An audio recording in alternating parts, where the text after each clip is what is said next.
Welcome to Wig Fashion Fiesta. I will get into a wig chat with many of you who are brand new with wigs, kind of how we evolve into this world of fun. And it is fun, even for us baby boomers. Come with me and join my adventure to this day.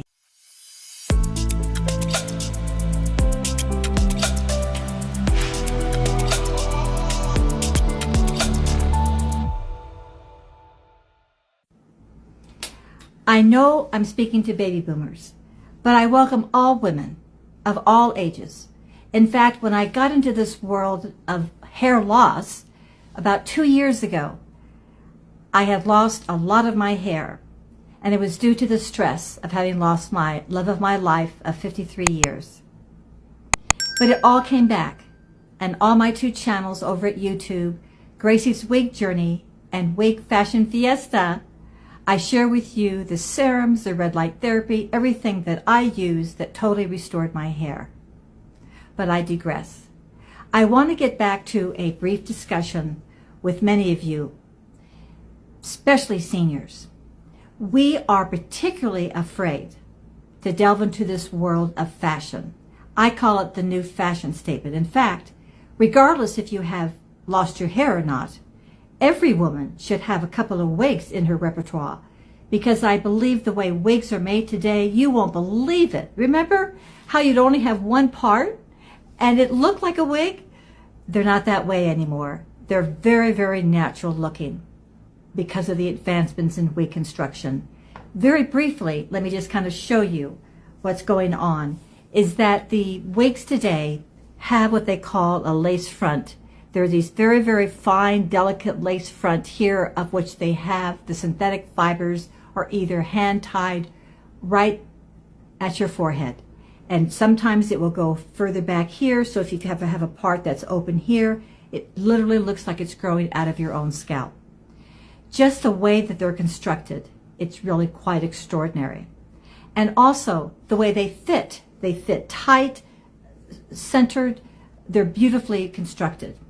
And there's synthetic, and then also I was very reluctant to get into the world of real biological hair because I thought it would just be too pricey. Well, Wig She is a company that directly, obviously it's overseas where the real wigs are made, but you're just a little limited in the styles and the color. But if it fits your niche, you can actually get your own biological real hair and not synthetic fibers, if you so choose to go that route too. So my channel is all about information. I share with you my journey and share with you what to do.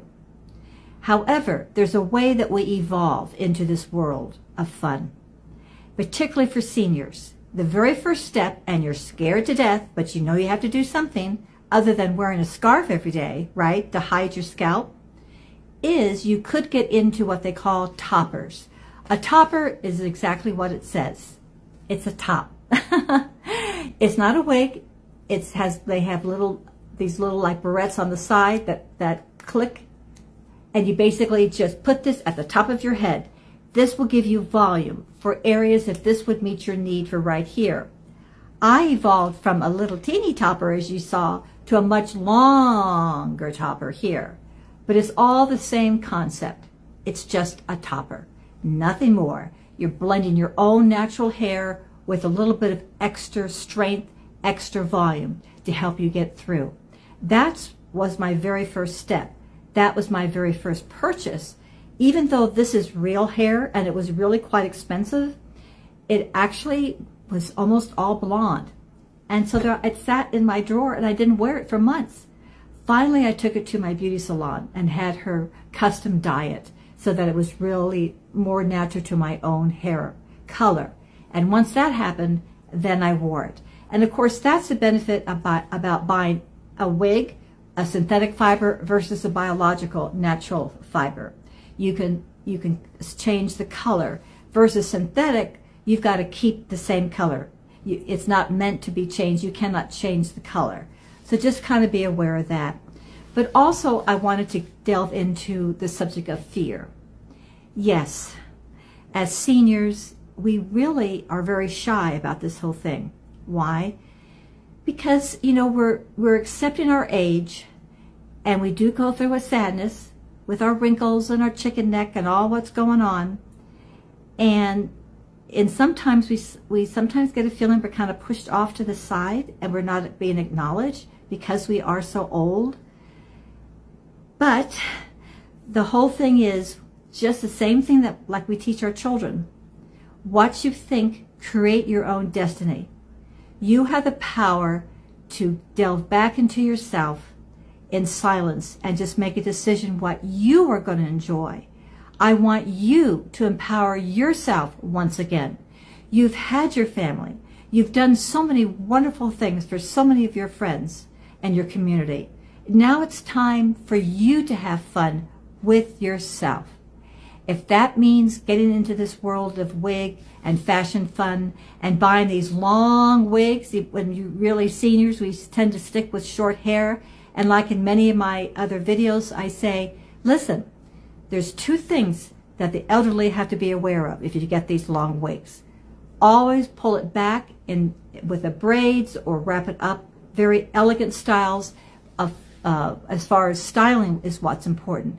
But you know what? No one forgets, or they forget to tell you. Focus on standing straight, your posture. Because let's face it, as we get into our 60s and 70s and 80s, there's a tendency that we tend to hunch. You've got to be very, very much aware and be extra, extra cautious. Even going to the grocery store, think of pulling your shoulders back, taking a deep breath and standing up and balancing that book on your head, right, as you walk, and be looking down, right? Because we tend to, and it's just natural, we tend to kind of hunch over and look down. And when you're wearing a wig, you just look like an old lady wearing a wig. It's not that we're trying to say we're not old, but we're just trying to say that you, no matter your age, even if in your 80s or 90s, can be very elegant. It's all a matter of your self-concept and how you present yourself. So if you have the right posture, you know, like I'm saying, because that's the one thing I do notice about women that are seniors wearing wigs. They tend to hunch down because it's natural for us to do that. You've got to really fight back and practice standing straight. Then your wig is going to look all the more part of who you are, an expression of who you are. So I hope some of these guidelines has helped you erase that fear, and at least you can begin the fun of getting the topper, because it's basically just a little bit of volume. You blend it with your own hair and away you go. But second main point I want to say, my first wig was the same color as my own hair. You got it dark. And I find that when we age, actually, we tend to look a little better if the wigs are a little bit lighter in color. It could be gray, but it could be the blondes or even the reds. We have to get away from that dark, dark brown. That really, I think, brings us down. I think that really ages us all the more. So be aware of the color that you choose. And again, first out of the box, you're going to be, like I did too, it's going to be matching your own hair color. I got it.